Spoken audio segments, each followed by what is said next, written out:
बंदो सतगुरु चरण को, करो सो प्रेम परिणाम। अशुभ हरन मंगल करन, शनि श्री देव चंद्र जीना। श्री प्राणनाथ निज मूल पति, श्री मिहिराज सुनाम। तेज कुंवरी श्यामा युगल को, पल पल करूं प्रणाम। पिया जी को पल पल करूं प्रणाम। प्रणाम जी, प्रणाम। सुंदर सा जी, जैसा कि हम धामधनी की अपार मेहर से श्री सिंधी ग्रंथ कर रहे हैं और श्री सिंधी ग्रंथ के 8 प्रकरण हम कर चुके हैं। आज हम नवा प्रकरण प्रारंभ करने जा रहे हैं, जिसका नाम है मार्कंड जो दृष्टांत, यानी कि मार्कंडे ऋषि का दृष्टांत। वैसे तो इस दृष्टांत से आप सभी लोग परिचित हैं, क्योंकि श्री बीतक साहिब में भी इसका जिक्र आता है और इससे पहले वाणी में भी इसका जिक्र मार्कंडे जी का आ चुका है। तो ये श्रीमद् भागवत में 12वां अध्याय है और उसके 8वां और 9वां, 12वें स्कंद का 8वां 9वां अध्याय, जिसमें मार्कंडे ऋषि की पूरी कथा लिखी हुई है भागवत में।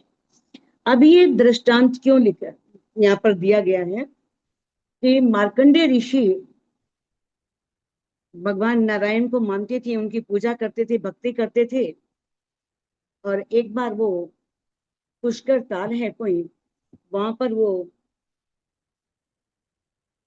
विष्णु जी को याद करते हैं, जैसे वो चंदन घिस रहे हैं और विष्णु जी से कहते हैं कि भाई मेरे को माया देखनी है, मुझे माया भी दिखाओ और अपने चरणों से दूर भी नहीं करना, रहना भी आपके चरणों में है और माया भी देखनी है।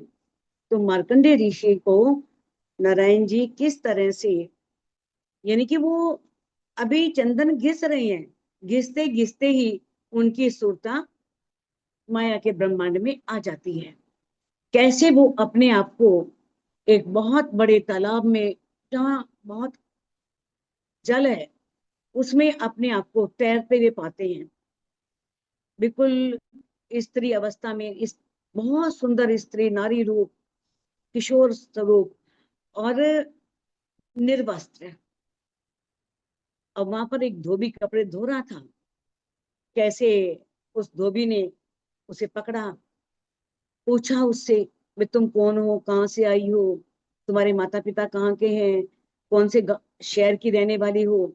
उसे पता ही नहीं, क्या बताए कि मैं कहाँ से आई हूँ, कौन हूँ, सब भूल गया, कुछ याद नहीं। तो उस समय धोबी जैसे कपड़े धोते थे, उन्होंने वस्त्र दिए, तुम ये वस्त्र पहन लो, पहले वस्त्र दिए, बाद में बात की। तो फिर कहते हैं चलो तुम्हारा भी कोई नहीं है और मैं भी, मेरा भी कोई नहीं है, तो हम दोनों विवाह कर लेते हैं और आराम से रहेंगे। तो मार्कंडे ऋषि मान जाते हैं कि ठीक है, मेरा कोई है ही नहीं तो कहाँ जाऊंगा, कहाँ जाऊंगी, तो इस धोबी से विवाह कर लेती हूँ। तो विवाह कर लिया दोनों ने। कुछ साल तो बड़े प्यार से बीते, बड़े, यानी कि धोबी भी बहुत ध्यान रखता था धोबिन का और बहुत उसे चाहता था। लेकिन धीरे धीरे जैसे जैसे आगे बच्चा हुआ, एक बच्चे के बाद दूसरा बच्चा हुआ, फिर कार्य में विघ्न पड़ने लगा। धोबिन की थोड़ी कार्य करने में थोड़ी देरी हो जाती थी, क्योंकि बच्चे को भी संभालना है, घर का काम भी करना है, तो सारा काम नहीं हो पाता था। तो दोनों में झगड़ा होने लगा, धोबी धोबिन को पीटने लगा, गुस्सा करने लगा। अब बच्चे हो गए 3 4 5, अब बच्चे हो गए तो काम भी बढ़ गया कि बच्चों के कपड़े धोने हैं, उनका खाना बनाना है, सब कुछ करना है, तो सारा घर का काम नहीं कर पाती थी। तो बहुत कलेश रहने लगा। तो एक बार उसके मन में आता है कि इस सारे झंझटों से मुक्ति करो, मैं तो आज आत्महत्या ही कर लेती हूँ। और उसने जल्दी जल्दी खाना बनाया और अपना खाना रखा, और जैसे ही वो अपने गले में फंदा डालने लगती है फांसी का, कि मैं फांसी खा लेती हूँ, और इतने में नारायण तो सब जानते थे, उन्हें सब मालूम था। वो आ जाते हैं एक सन्यासी का वेश धारण करके, और आकर के भिक्षा मांगने आ जाते हैं कि हम मार्कंडे की कथा सुनाते हैं, फिर हम भोजन पाते हैं। अब वो धोबी सोचती है कि कोई द्वार पे आया है, पहले इसे भोजन दे दूं, बाद में फांसी करूंगा, मतलब गले में फंदा डालूंगी, पहले इसे भोजन दे देती हूँ। अब वो नीचे आती है, धोबिन बाहर घर से आती है, उसे कहती है आजो, भाई भोजन देती है। कहती नहीं, हम ऐसे नहीं भोजन लेते, हम बैठ के भोजन करते हैं। क्या ठीक है भाई। कहते ये और मुसीबत आ गई भाई, इतनी देर में पता नहीं कोई आना जाए, तो जल्दी से इसे भोजन कराऊं और निकाल दूं यहाँ से। तो जल्दी से वो खाना लगाती है, कहती है कि ठीक है आप भोजन करो। कहते नहीं, हम पहले मार्कंडे की कथा सुनाते हैं, फिर हम भोजन पाते हैं। कहते ये क्या मुसीबत है, अब कथा भी जरूर सुननी है कोई, फिर आपने भोजन करना है तो करो। कहते ऐसे तो हम भोजन करूंगा नहीं। पहले ये होता था कि भाई बिना कोई दर पे आया है तो उसे भोजन खिलाए, खिलाई बिना नहीं भेजना। तो कहते ठीक है भाई, सुनाओ मार्कंडे की कथा।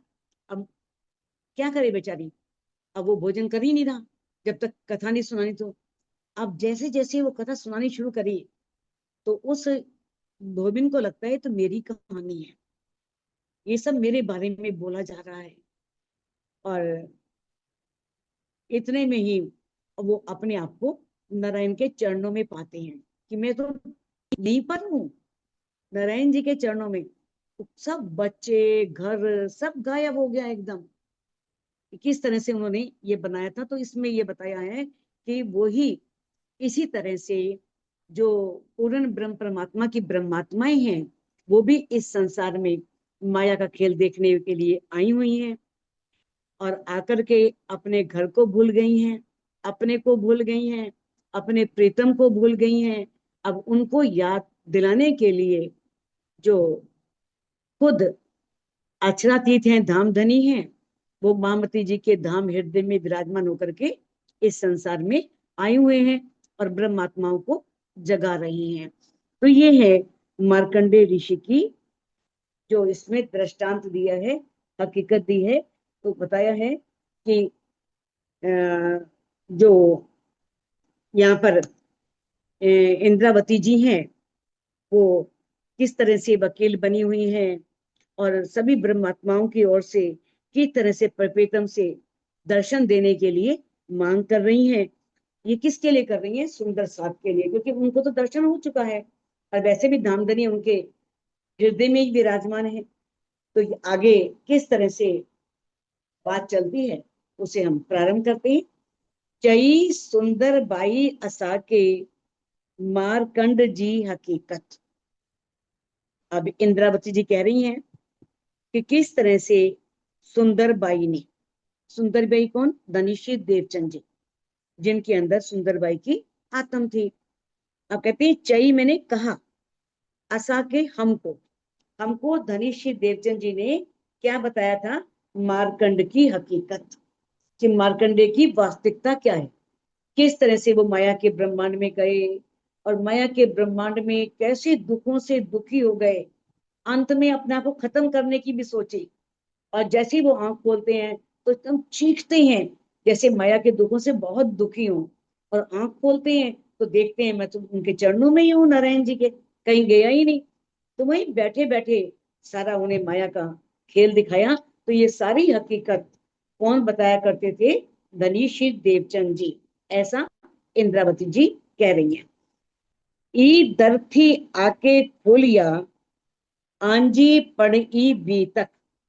अब कहते हैं ई दर, ई दर मैंने इसके द्वारा, यानी कि इस दृष्टांत के द्वारा, आके खोलिया, आके मैंने तुमको, खोलिया मैंने जाहिर करती हूँ, आंजी पण ई बीतक, आंजी मैंने तुम्हारी, पण मैंने भी, ई मैंने इसी तरह की बीतक है, कि तुम्हारी भी इसी तरह की बीतक है।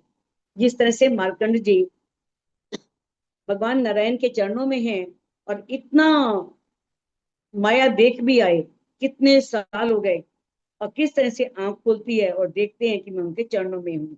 तो बताते हैं कि जो धनीषी देवचंद जी मार्कंडे ऋषि की कथा सुना करके वो वास्तविकता हमको बताया करते थे, तो किस तरह से बताया है कि उस उदाहरण के द्वारा ही तुम्हें समझाया है कि तुम्हारे साथ भी ऐसी ही घटना घटित हुई है जैसे मार्कंडे ऋषि के साथ हुई थी।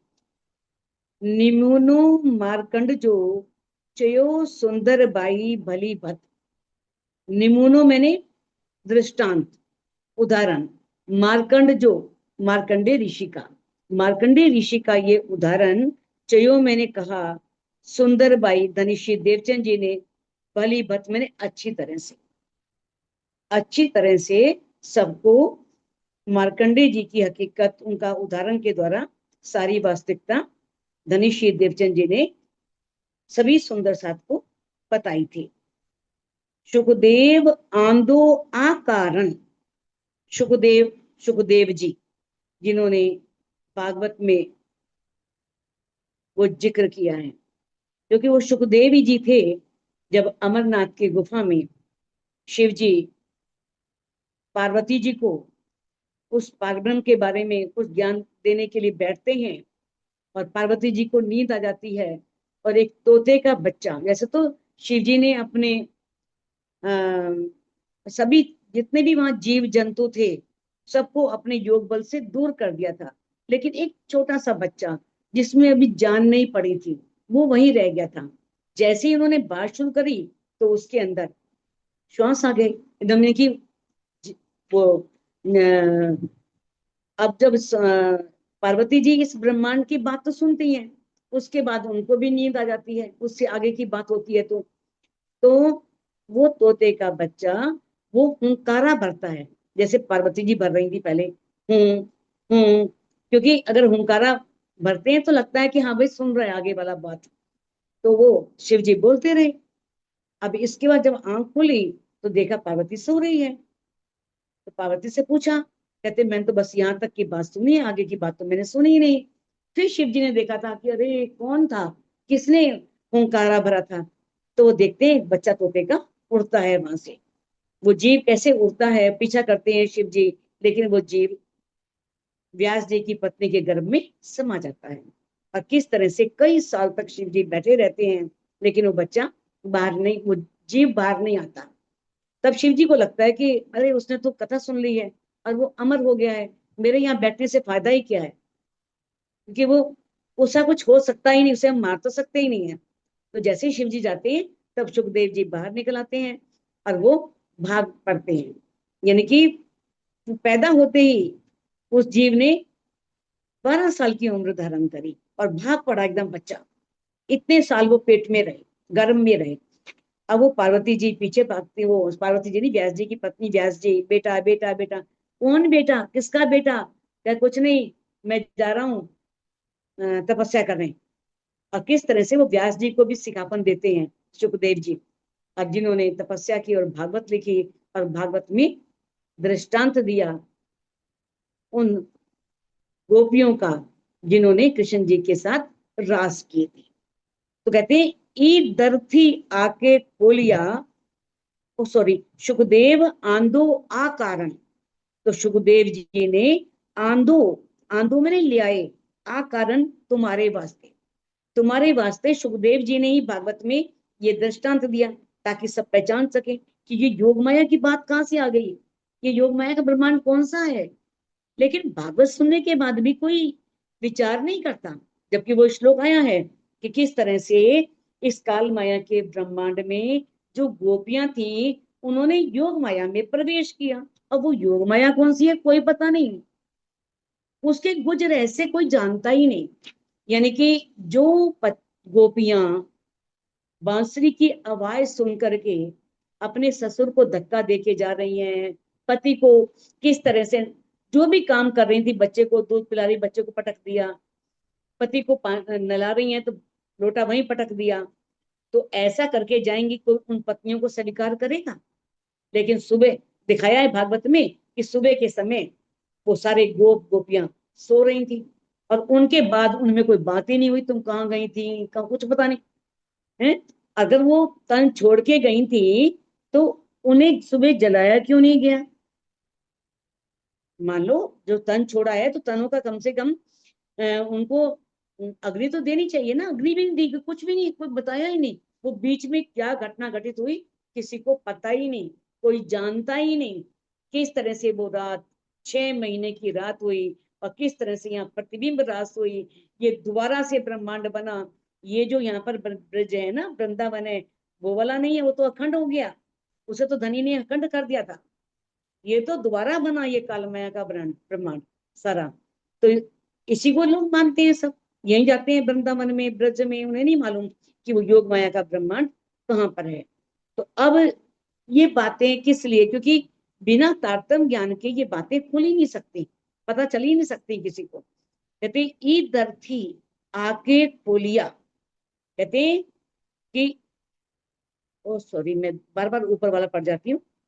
सुखदेव आंदो अकारण, सुखदेव जी आंदो में नहीं ले आए, आ कारण तुम्हारे वास्ते, तुम्हारे वास्ते ही ये दृष्टांत लेकर के आए, ताकि कोई तो ऐसा होगा जिसके मन में ये आएगा भाई ऐसा क्यों।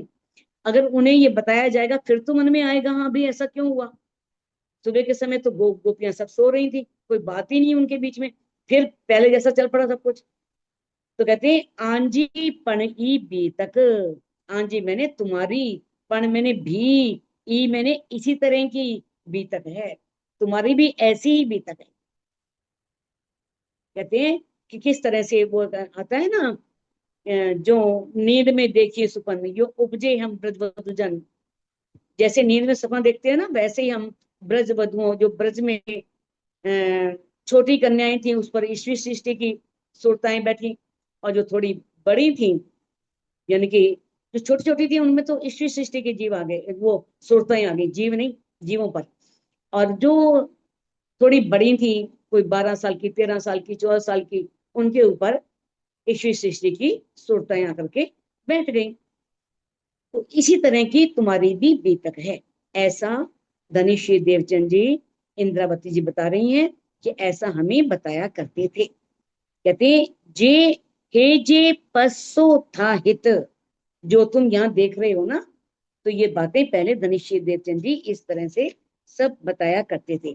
जैसे मार्कंडे ऋषि का उदाहरण आप देख ही चुके हो, किस तरह से उन्होंने कहा था मुझे खेल देखूं, और चरणों में, इसी तरह से धनी ने भी रूहों को चरणों से अलग नहीं किया और सुरता द्वारा इस माया के ब्रह्मांड में भी भेजा। और किस तरह से, जिस तरह से मार्कंडे ऋषि को भी पता लग गया कि माया में कुछ नहीं है, माया में कोई सत्य नहीं है, माया में दुख ही दुख है, कैसे दुखों से घबरा गए थे, ऐसे ही रूहों को भी पता लगा कि किस तरह से माया के दुख कैसे हैं, कि माया वाकई में बहुत दुखदाई है। तो बस जे की गुजरियो मार्कंड के बीच जिमी हिन अब, जे की, जे मैंने जो, की मैंने कुछ, गुजरियो मैंने बीता, मार्कंड के, मार्कंडे ऋषि के, बीच मैंने बीच में, जिमी हिन अब, इस जमीन और आसमान के बीच में जो कुछ भी गुजरा, यानी कि मार्कंडी ऋषि के दिल में जो भी बातें थी, वो कहाँ पर है, किस जगह है, कैसे दुख उठा रहा है, नारायण जी को सब मालूम था। वो सब जानते थे कि इस समय मार्कंडे ऋषि कहाँ पर, कैसी उनकी अवस्था है। कहते हैं से गुज दिल जो निंद्र में, डिठो नारायण जी सब, से गुज, और जो भी गुज बातें दिल में थी वो तो निंद्रा अवस्था में है, उसे तो वहां नींद आ गई नारायण जी के चरणों में ही। और वो नींद में ही उसकी जो जीव था, वो उसका जो सुरता थी, ध्यान था, वो उस स्त्री के अंदर समा गया। डिठो नारायण जी सब, नारायण जी ने सब देखा कि किस तरह से वो एक कन्या बन करके और पानी में तैरता हुआ जा रहा है, सब कुछ उन्हें मालूम था। जो कुछ भी दृश्य घटित हुआ मार्कंडे ऋषि के साथ, मार्कंडे ऋषि के साथ जो कुछ बातें, कैसे उनका विवाह हुआ, कैसे उनके बच्चे हुए, कैसे धोबी को मारता था, कैसे उनके अंदर कलेश रहने लगा, झगड़े होने लगे, ये सब बातें, सब दृश्य अपने जो नारायण जी थे उनको सब मालूम था, उन्हें सब यथार्थ वास्तविकता पता थी। दिखारी नारायण जी माया मार्कंड के। अब नारायण जी ने मार्कंडे ऋषि को इस तरह से माया दिखाई कि अपने चरणों में रख करके और सुरता के द्वारा। देखो, जब नारायण जी कर सकते हैं मार्कंडे ऋषि को, और भी बहुत सी इससे संबंधित कहानियां हैं काफी। एक नारद जी की भी आती है, बहुत अच्छी कहानी है वो भी, जिसमें वो एक राजमहल में जाते हैं, एक राजकुमारी से शादी करते हैं, बहुत लंबी कहानी है। और किस तरह से दुखी होते हैं, और फिर वो देखते हैं मैं तो भगवान के चरणों में ही हूँ, कुछ भी नहीं हुआ, ना मेरी पत्नी डूबी है, ना मेरे बच्चे डूबे हैं, ना कोई मेरी पत्नी थी, ना बच्चे थे, ना मेरा कोई कुछ था ही नहीं, यानी कि नींद में ही सब देख आए थे वो। तो ये इस तरह के और भी दृष्टांत हैं। तो कहते हैं दिखारी नारायण जी माया मार्कंड के। इस तरह से नारायण जी ने मार्कंडे ऋषि को माया दिखाई। जे की डिठो दिखी निंद्र में सब चई नारायण जी से। जे की जो कुछ, डिठो मैंने देखा, ऋषि मार्कंडे ऋषि ने, निंद्र में निंद्रा में। अब मार्कंडे ऋषि ने निंद्रा में जो कुछ देखा था, सब चई चई नारायण जी से, सारी बातें नारायण जी से कह दी। किस तरह से मैं कहाँ गया, कैसे और क्या क्या मैंने किया, जो कुछ घटना घटित हुई थी वो सारी घटना आके बता दी। जैसे श्री बेतक साहिब में देखते हो, जबकि धनीश देवचंद जी सब जानते थे, अब यहाँ नारायण जी भी सब जानते हैं। ऐसे धनीश देवचंद जी भी जानते थे कि मेराज में कोई खोट नहीं है, मेराज ने कोई गलत काम नहीं किया, वो निर्दोष है। इंद्रावती की आत्मा में कैसे गलत काम कर सकती है? लेकिन फिर भी इंद्रावती जी ने आकर के, मेराज जी ने शुरू से आखिर तक कैसे क्या घटना घटित हुई, कैसे अरब में गए, कैसे उन्हें समझाया, कैसे उनके ऊपर विघ्न आए, कैसे उन्होंने पैसा इकट्ठा किया, सब बातें शुरू से आखिर तक धनीश्वर देवचंद जी को बताई थी। आपने बेतक साहिब में सारा सुना है।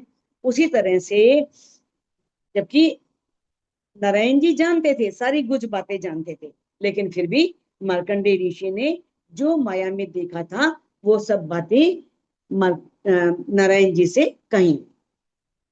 असी पण बैठा आ अगिया निंदड़ी दिन्नी आ असा।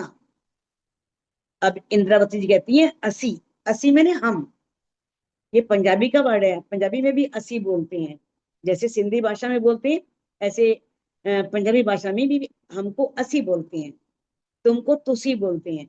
तो इस तरह से असी पण बैठा आ अगिया। असी मैंने हम, पण मैंने भी, बैठा मैंने बैठे हैं, आ मैंने आपके, अगिया मैंने आगे। उसी तरह से हम भी कहाँ बैठे हैं? धामधनी अक्षरातीत के आगे बैठे हैं, मूल मिलावे में उनके चरणों में बैठे हैं। निंद्री दीनी आ असा, और आपने क्या किया? असा मैंने हमें, निंद्री दीनी फरामोशी दे दी। बैठे हैं चरणों में लेकिन धनी नहीं दिख रहे, धनी से बात नहीं कर सकते, ये है निंद्रा, ये है अज्ञानता। क्योंकि ध्यान कहाँ आ गया? इस माया के ब्रह्मांड में। कहते हैं हे जा डिसो था निंद्र में। अब निंद्र में जो हमने देखा, चाहे हमें जो ब्रज में, देखो ब्रज में कष्ट तो नहीं मिले, लेकिन 52 दिन का विरह भी बहुत बड़ा कष्ट था, जो 52 दिन का वियोग मिला। ऐसे ही योग माया ब्रह्मांड में बहुत आनंद दिए, अपार असीम अनंत आनंद दिए, लेकिन एक पल का विरह दिया, वो भी उनसे सहन नहीं हुआ। और उस पूरे योग माया के ब्रह्मांड को, जो जिसे वो थोड़ी देर पहले कह रही थी कि बहुत सुंदर है, ऐसा हमने कभी देखा ही नहीं, उसे शमशान घाट कह दिया। अब इस जागने के ब्रह्मांड में भी जो रूहें दुख देख रही हैं, वो सब क्या है? से कुरो खबर नहाए आ। तो अब ये बात है कि जो हम इस अज्ञानता में जो भी हम देख रही हैं, जो हम पर व्यतीत हो रहा है, जो हम कष्ट सह रही हैं, क्या पूर्व में ने क्या खबर नहाए आप? आपको कोई खबर नहीं है, आपको पता नहीं है? आपको सब पता है कि हम माया के ब्रह्मांड में कितने कष्ट उठा रहे हैं, कितने तकलीफ उठा रही हैं। हम सब रूहें, हम आत्माएं भी जो हैं, इस तरह से आपके चरणों में बैठी हैं, आपने खामोशी हमें दी है, जैसे नारायण जी ने मार्कंडेय जी को दिया था, खामोशी दी थी, निंद्रा दी थी। तो उसी तरह से हम जो कुछ भी इस माया की नींद में देख रहे हैं, क्या उसकी खबर आपको नहीं है? कुरु, कुरु मैंने क्या खबर, मैंने जानकारी, नहाए नहीं, आ मैंने आपको, क्या आपको उसकी कोई जानकारी नहीं है? तो कहने यानी कहने का भाव यह है कि आप सब जानते हैं, आपको सब पता है। धनी बैठा आयो बीच में, धनी बैठो बैठे, आयो मैंने है, बीच में हमारे बीच में। धनी जो है वो सभी आत्माओं यानी कि ब्रह्मात्माएं चारों ओर घेर के बैठी हैं, और वो बीच में बैठे हैं बिल्कुल, सब नजर में पाए। और उन्होंने सब कुछ अपनी नजरों में ले रखा है, ब्रज रास जागनी, जो जो खेल करना है पहले से ही अपने अंदर ले लिया, चित्त में ले लिया, सब नजरों में लेकर के। सभी अंगनाओं को भी अपनी दृष्टि में ले लिया, सभी अंगनाओं को देख रहे हैं, उनकी नजर से कोई बचा नहीं है। ये नहीं कि क्योंकि धनी जागृत हैं, धनी पर तो खामोशी है नहीं, धनी सब रूहों को देख रहे हैं, क्योंकि वो परात्म को देख के समझ जाते हैं, चेहरे को देख कर ही, कि कौन कितना दुख उठा रही है इस माया के ब्रह्मांड में, और कौन धनी को पा चुकी है और चेहरे पे आनंद है, प्रसन्नता है, खुशी है। कहते हैं कि वो सभी अंगनाओं को सब नजर में पाए, पाए मैंने ले करके, सभी को नजरों में ले करके, सारे इस खेल के वृतांत को भी, सभी रूहों को भी, सब कहाँ बैठे हैं? बीच में बैठे हैं। असा दिल जी को ना करियो, आंजे दिल में ता आए। असा दिल जी, हमारे दिल की, को ना करियो, क्यों नहीं करते? हमारे दिल में जो आ रहा है वो करो, हमारे दिल में आ रहा है, आप हमें दर्शन दो, हमसे बातें करो, हमसे आके मिलो। आंजे दिल में ता आए, अपने दिल में ता आए, आपके दिल में है क्या? कहते हैं कि किस तरह से आप हमारे दिल की इच्छाओं को पूरी क्यों नहीं कर पा रहे? हमारे इच्छाओं को पूर्ण करो, क्योंकि आपके दिल को तो हमारी इच्छाओं के बारे में सारा पता है। आंजे दिल में ता आए, आपके दिल में तो वो सब है, क्योंकि जो हम दिल में लेते हैं वो आपके दिल में तो आ ही जाएगा, आपको सब पता है। तो आप असा दिल जी, हम सब रूहों की दिल की बातों को ना करियो, क्यों नहीं पूर्ण करते? आप हम सभी रूहों की दिल की इच्छाओं को पूर्ण करो, क्योंकि आंजे दिल में ता आए, आपके दिल में तो सब इच्छाएं हैं, यानी कि आप सबके दिल की बातों को जानते हैं। असा दिल ज्यों गालियों से कुरो आ डिठियों नहाए। असा दिल ज्यों गालियों, असा मैंने हमारे, दिल ज्यों मैंने दिल की, गालियों मैंने बातें, जो हमारे दिल की बातें हैं ना, कहते हैं कुरु से कुरु आ डिठियों ना न्याय। से कुरा क्या, आ मैंने आप, डिठियों देख नहीं रही हैं, आप सब देख रहे हैं। कहते हैं जो हमारे दिल की बातें हैं आपको सब पता है, आप सब जानते हैं। से की आई सहा था, जे बिलखन थिया असाए। असाए मैंने हम जो बिलख रही हैं, जे बिलखन थी, हम रूहें बिलख रही हैं, तड़फ रही हैं। बस ये बड़ी हैरानी होती है कि आप देख रहे हो कि मेरी रूहें बिलख रही हैं, तड़फ रही हैं मुझसे मिलने के लिए।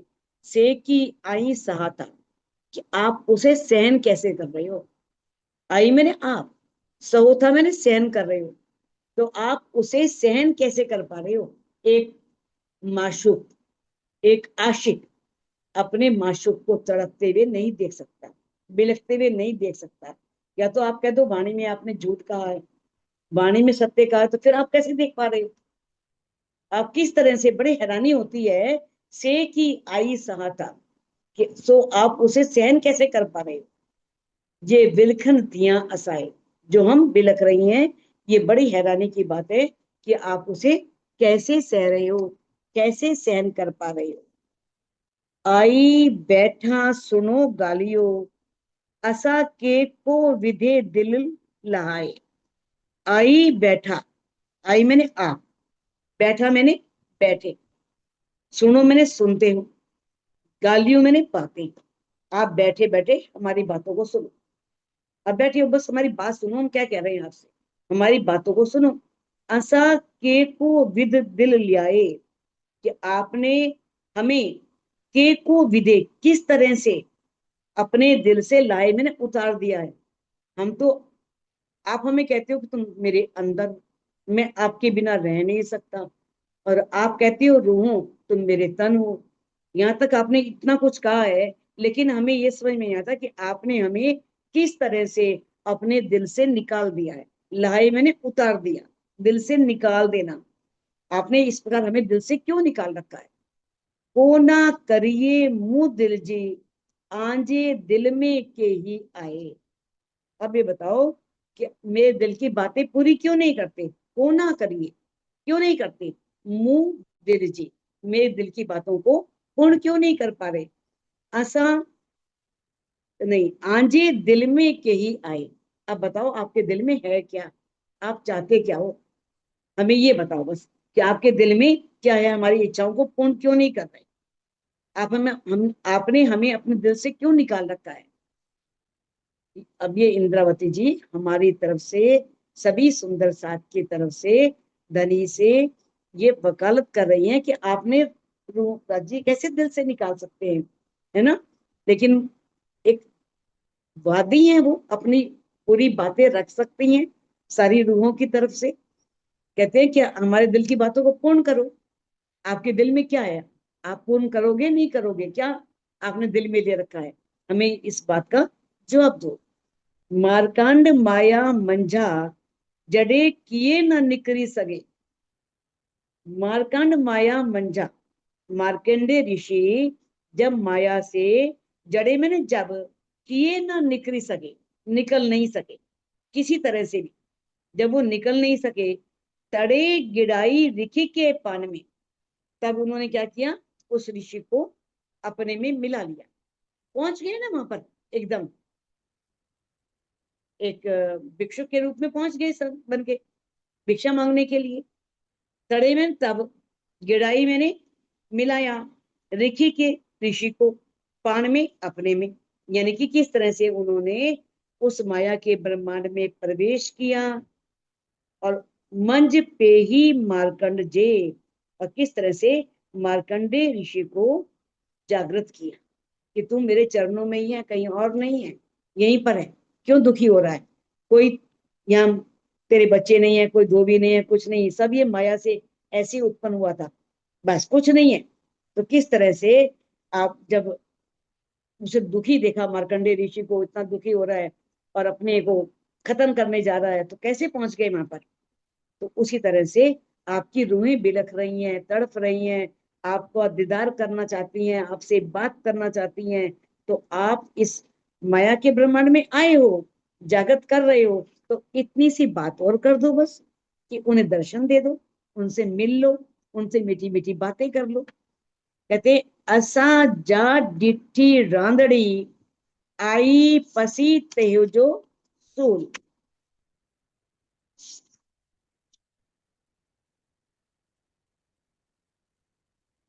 आई पसी तेजो सूल, असा जा डिठी रांझी।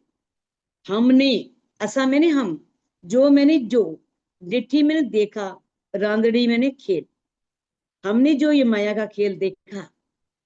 आस आई पसी तेजो सूल, आई मैंने आप, पसी मैंने देख करके, तेजो मैंने उनकी, सूल मैंने कष्ट।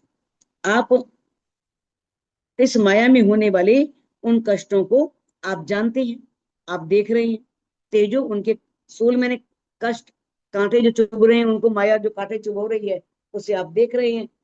मुंह के असा के फुरमान, जब आपने ये देखा तो आपने क्या किया, मुंह के मैंने भेज दिया, असा के फुरमान, हमारे लिए, फुरमान मैंने कुरान, हाथ पाइंजे नूरी रसूल, अपने नूरी रसूल के हाथ में, पाइंजे मैंने अपने, नूरी रसूल मोहम्मद साहब के हाथ में कुरान दे करके, कुरान, ये नहीं कि कुरान हाथ में दिया बजाओ लेके जाओ, कहने का भाव यह है कि किस तरह से आपने अपने नूरी रसूल को भेजा कुरान में साक्शियां देने के लिए, गवाहियां देने के लिए, ताकि उन गवाहियों को, साक्ष्यों को देख करके मेरी रूहें विश्वास ला सके। कहते हैं मुके असा के फुरमान, आपने किस तरह से कुरान देकर के भेजा। हथ पाइंजे नूरी असो रसूल, अपने नूरी रसूल के हाथ में कुरान देकर के, कुरान के लिए, कुरान में सब साक्ष्यां देने के लिए नूरी रसूल को भेज दिया। लखे भत्ते लिखियां कई इसारते रमूजे, लखे भत्ते यानी कि लखे मैंने लाखों, भत्ते मैंने प्रकार से, लिखिया मैंने लिखी, कई इशारते, कई संकेत, कई रमूजे, कई रहस्यमयी बातें, कई इशारों में संकेतमयी बातों को कई प्रकार से लिखा। कई जगह, कई हदीसों में दिया, कई कुरान के किसी अध्याय में दिया, तो बहुत से इस तरह के अनेकों प्रमाण दिए। सब हकीकत मुखियां बाइये मान किए समझे, सारी हकीकत दे करके, वास्तविकता समझा करके, कैसे 90,000 अरब बातें करें, सब बात समझा करके अच्छी तरह से सब बातें लिखवा दी। किस लिए? भाई ये मान किए समझे, जो मेरी माननीय सखियां हैं, माननीय मैंने जिन्हें मान है। देखो हर स्त्री चाहती है कि उसे, क्योंकि स्वाभिमान तो होता है ना भाई, जो ये चाहती है कि मेरे को मान मिले, मान से मेरा पति मुझे बुलाए और मुझे बुलाए। तो वो कहते हैं कि वो जो मान करने वाली सखियां हैं, प्रेम में जो मान का भाव रखती हैं, उन अंगनाओं को क्या भाइये, यानी कि उन्हें इस बात की समझ आ जाए, तो किसी तरह से वो समझ जाए, इसलिए आपने सारी हकीकत दे करके नूरी रसूल को भेजा। ओए मुकिया रूप पाइंजी आ असांजी सिरदार, ओए मुकिया रूप पाइंजी, अपनी रूह को भेज दिया। उसके बाद कोई मुखिया, पहले तो भेजा मोहम्मद साहब को कुरान में सारी साक्शियां लिखवाने के लिए। उन्होंने लिख दी 11वीं सदी में अल्लाह ताला आएंगे और सारी हकीकत खोलेंगे, सब बातें लिख दी। फरदा रोज को आएंगे, सब बातें लिख दी। अब उसके बाद क्या किया, मुखिया रूह पाइंजी, अपनी रूह को भेजा आ असांजी सिरदार, जो हम सबकी सिरदार सखी थी शमा महारानी, उनको भेज दिया।